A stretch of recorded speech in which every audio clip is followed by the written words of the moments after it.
Call the meeting back to order. Board of Wildlife Commissioners in Eureka, Better clean up, put this bill. June something. We'll mark Commissioner Young present. He took the scenic route. And we'll start up with agenda item number 9, informational reports. 9A is the 2015 legislative session update. Chairman Drew, report on the 2015 session. This will be a pretty quick one, just kind of a quick thumbnail sketch of the bills that ended up getting passed and the bills that didn't. We may have a more robust discussion in August in terms of what this means for regulations going forward. But as you'll recall, the department had 4 bills that they introduced at the beginning of the session where we're pushing. AB 35 was the Coast Guard law on boat hole identification numbers. That was signed. AB 82 was a fiscal cleanup bill. That went through quickly and was signed. SB 41 was to allow for electronically sold federal duck stamps, and that was signed. All 3 of those bills went through quickly. The other bill that the department had started with was AB 78, which had to do with allowing the commission the authority to raise the elk application fee from $5 to $10. For those of you who are following us, you know that that bill got changed pretty significantly, and now the signed version requires that 80% of the $3 predator fee go towards lethal control. It adds some input from the Department of Agriculture's Predator Rodent Committee to the predator program, so there will be some updates to policy 23 there. It also had to do with county advisory boards, so it basically provides the CABs the authority to meet before every meeting and asks that the commission take CAB input on all of our action items, which essentially we've done anyway. It also has a provision that the commission must provide a written explanation if we disagree with the county advisory boards on seasons, bags, or recommendations provided there. The elk fee portion of that bill did not get passed in AB 78 or any other legislation. AB 136 was signed. The final version requires ADA accommodations for hunters' education.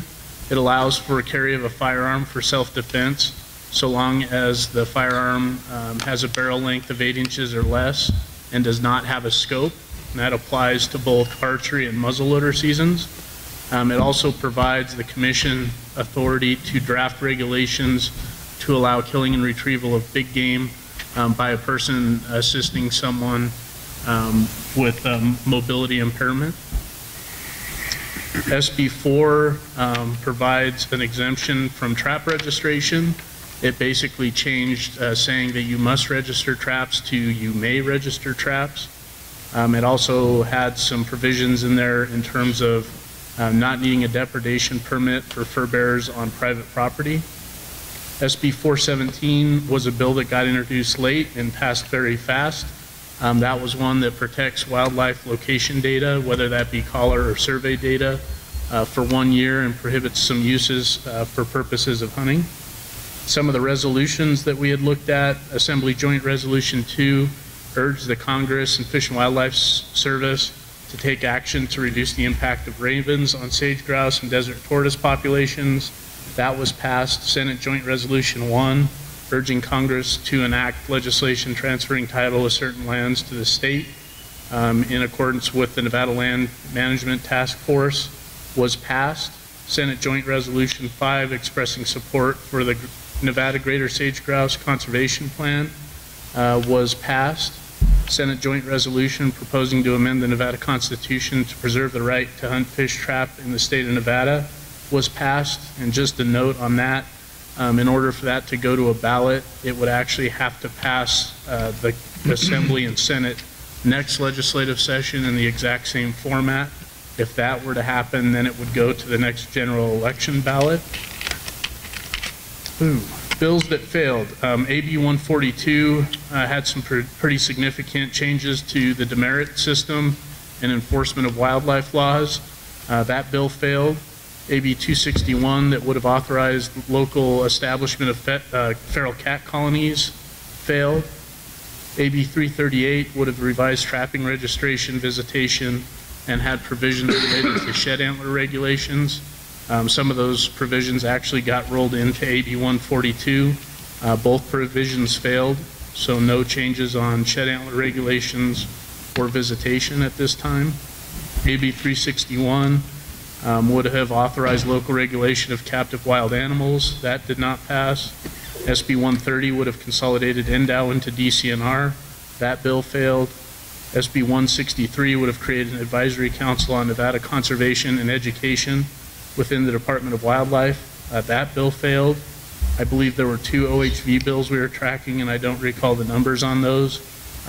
They were looking at kind of simplifying and streamlining some of the registration processes. Both of those bills, as far as I know, failed. And that's all I had on my list. Director Wasley, were there any? Did you cover SB 136? Yes. Hunter education? AB 136. I did. AB 136? Yep. So as I said, there will be, on a couple of these, I think there will be some ramifications for commission policies, regulations that we need to look at going forward. I think there's still some question out there in terms of some of the regulations that were deferred prior to the legislative session and what happens with those. So all things we need to look at as we move forward into August and beyond in terms of policies and regulations that this body is going to need to review and make some decisions on how to move forward. Any additional inputs or thoughts or questions? Director Wasley. Yeah, I would like to add a huge thank you to you, Chairman Drew, and also Commissioner Johnston for the time and energy you guys put in to the benefit of the department and Nevada sportsmen and women.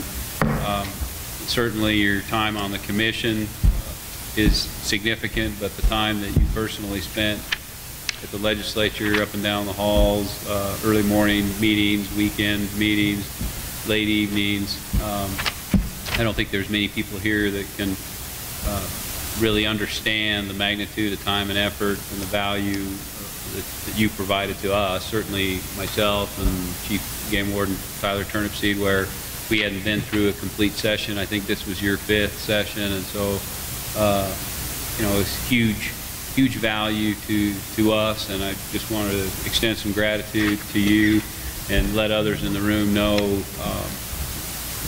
that's thankless.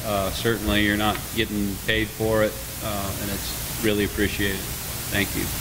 I appreciate that, and I would be remiss if I didn't say that the department and their staff and our legislative committee members and even some of the county advisory board members and members of the public who are involved in the legislature, kudos to everyone. If you haven't been involved in that process, I would suggest that you at least watch a meeting online at a very minimum, some of the committee meetings, just to see things in action, and I would encourage you to get to know and be in communication with your legislators, because having those communications really helps out.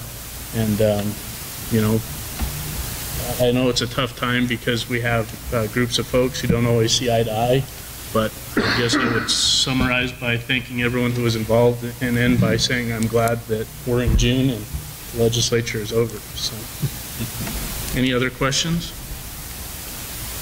Okay, with that, we'll close agenda item 9A.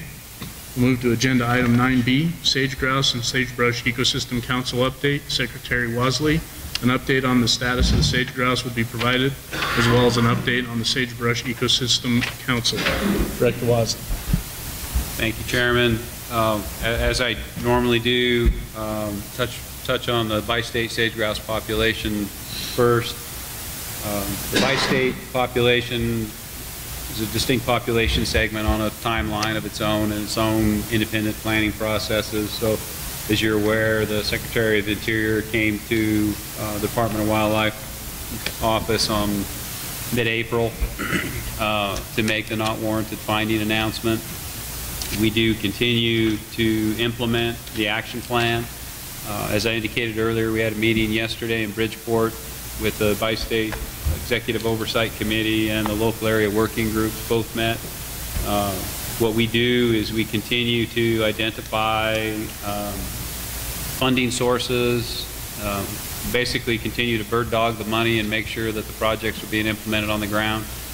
Really, it was with those two pieces, the existence of the action plan and the financial commitment towards its implementation that got us to the not warranted finding. So we continue to be diligent in the implementation of that plan and identifying funding, and it appears at this point in time that we're going to exceed the funding, at least initially, exceed the amount that we had written commitment to from each agency. So things continue to look positive for the bi-state population. The range-wide status, the EIS, the land use plan, that is such a big part of the future of sage-grouse conservation and action in Nevada that has been undertaken by the Bureau of Land Management, was just recently released.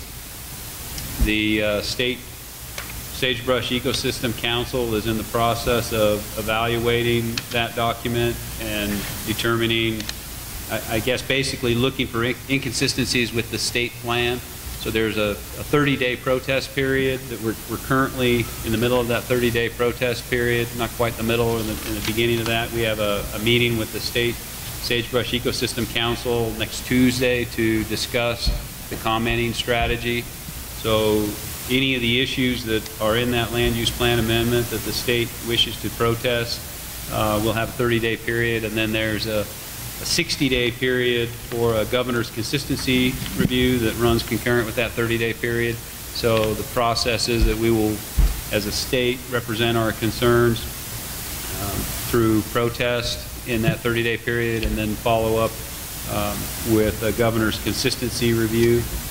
There's been quite a bit of discussion as to the contents of that EIS and some of the areas where there's been I guess some of the more emotional discussions pertain to habitat objectives as they relate to livestock utilization and some of the industry restrictions for certain industries: solar, wind, power, mineral. There's varying degrees. There's basically 4 different habitat management categories around the state with varying restrictions in each of those, and so there's still ongoing discussion as to will they achieve the intended conservation benefit, or if there's something better out there. So those discussions are ongoing, and will basically, the result of those will be represented in either or both the state's protest comments or through the governor's consistency review. And so the Fish and Wildlife Service will be forced to make a decision, the listing decision, by September 30. That's part of the multi-district litigation that they're operating under, is they need to make a decision by September 30th. There was congressional action limiting the expenditure of funds towards a listing on sage-grouse. So again, if it's a not warranted finding, they're okay, but if they have to publish a finding of threatened or endangered, then they'll need to seek relief from the judge as far as extending that timeline or spending that money. So the next step is the protest period and the governor's consistency review, but I'd be happy to try to answer any questions if there are any. Questions from the commission? None? Okay. Thank you, Tony.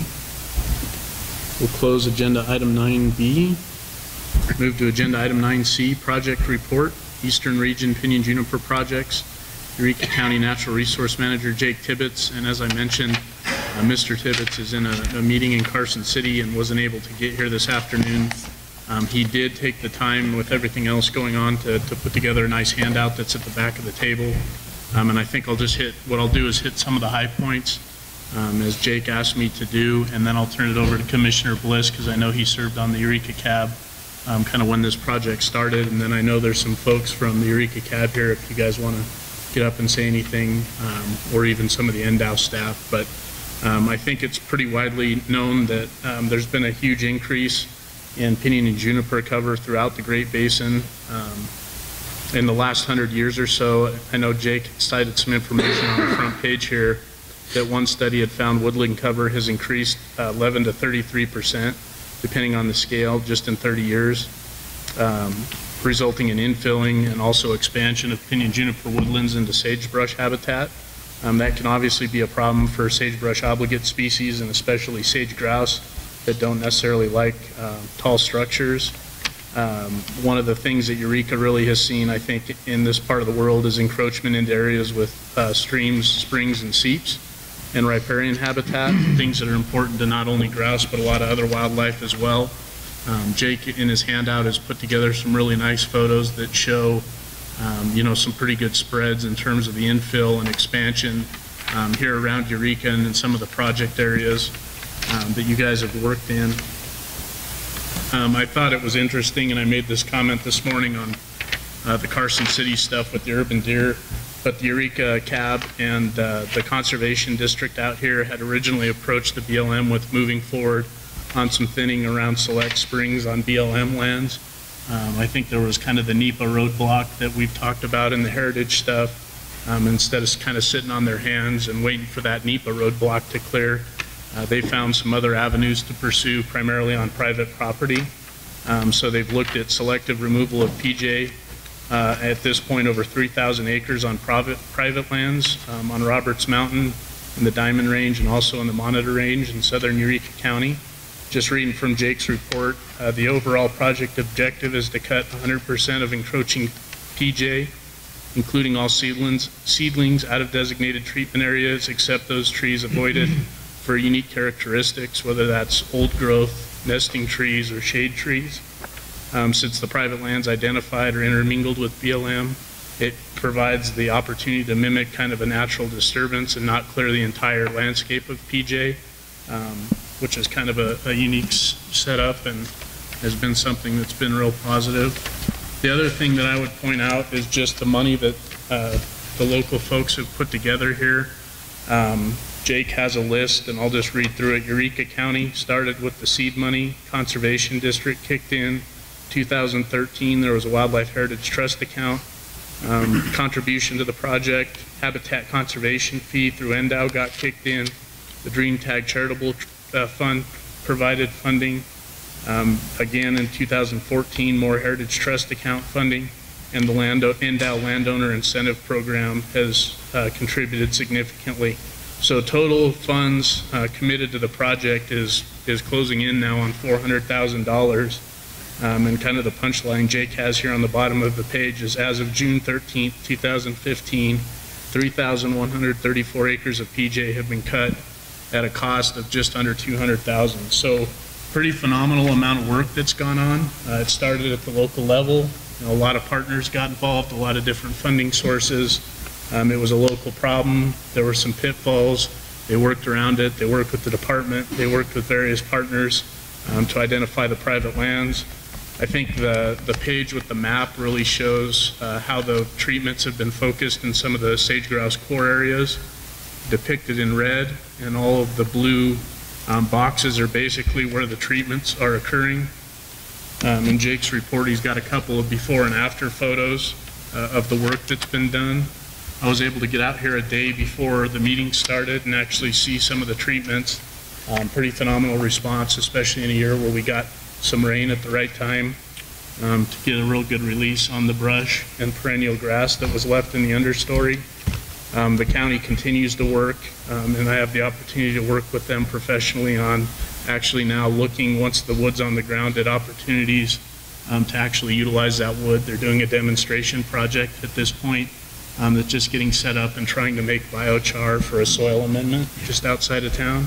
And so I guess the punchline, and I probably haven't summarized all the work that went into this as well as Jake could have, but the punchline from my viewpoint is, again, a lot of appreciation to the local county, to the county advisory board for identifying a problem at a local level and really starting with a grassroots effort to get good things done on the ground, and inviting partners throughout the state in. The department staff for helping making that happen. So with that, Chad, I'll turn it over to you.